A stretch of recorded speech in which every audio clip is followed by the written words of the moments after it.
We go to, oh, so now there's a problem. What? Maine. We don't give a fuck. Democrat Senate candidate and proud Nazi member Graham Platner, Did you really think we cared? who voters didn't have an issue with being an anti-Semite, What? now have an issue with because he's been accused of breaking into a woman's house Hold up. and raping her. Wait a minute. I'm Jas Berganzo on this. Let me get this straight.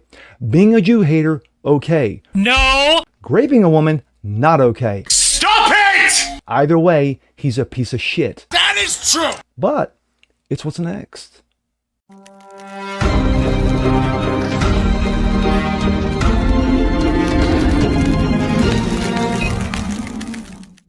What's up, ladies and gentlemen? Jas Berganzo. What's next? Your daily dose. Common sense, facts, and salt. Hope you guys are feeling good today on this Tuesday. Well, I didn't know much about this dude up until maybe the last 24, 48 hours.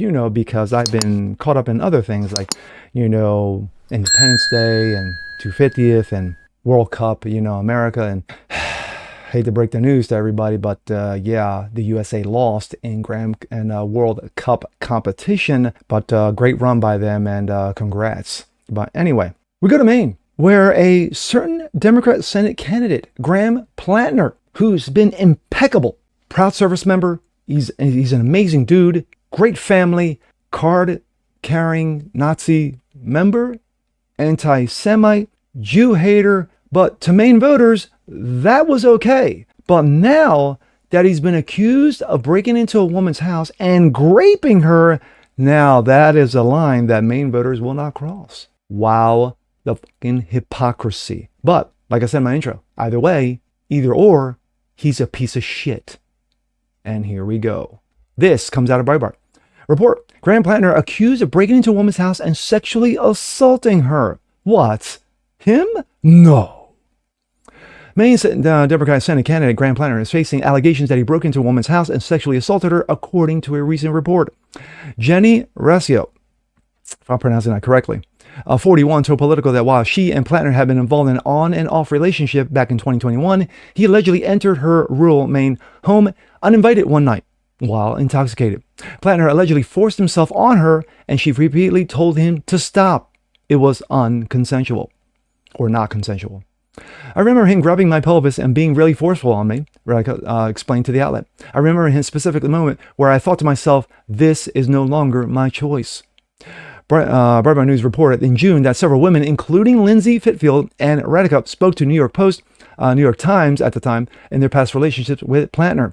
While Fitfield told the outlet that Platner could be rough with her and described an instance where they were in an argument and he twisted her arm behind her back, shoved her into her bedroom, and held the door closed from the other side, she said he never hit her. But grabbing you by the arm and slamming you up against a wall, that's okay. Okay. The outlet said that according to Radica, in 21, he arrived at her house drunk after she had told him not to come over. Radica also told the outlet that she had found his behavior to be reckless and unsettling. This comes from Ryan Grimm on X. The Platner campaign canceled events over the weekend. What? And has since canceled more as word swirls among the consultants, super PACs, and lawmakers that this very damaging allegation is coming as early as this afternoon. In a video on X, Platner stated, any accusation and non-consensual behavior is categorically untrue, false. I wanted to directly address the situation, troubling situation, false allegations against me. Platner said, any accusation of non-consensual behavior is categorically false, but let's hear from the great man himself. I wanted to directly address the troubling, serious, and false allegations against me. Any accusation of non-consensual behavior is categorically false. Over the last 10 months, I have been deeply humbled by the faith Mainers have put in me. You have welcomed me into your homes, into your places of work, into your restaurants, into your houses of worship. You have shown that a different kind of politics, one that puts the interests of people over corporations, is not just possible, but is inevitable. This movement we have built, the largest volunteer base in the history of Maine politics, the hundreds of thousands of grassroots donors, and the supporters across the ideological spectrum, we were united in a love of Maine, a belief that our politics must change, and a focus on defeating Susan Collins.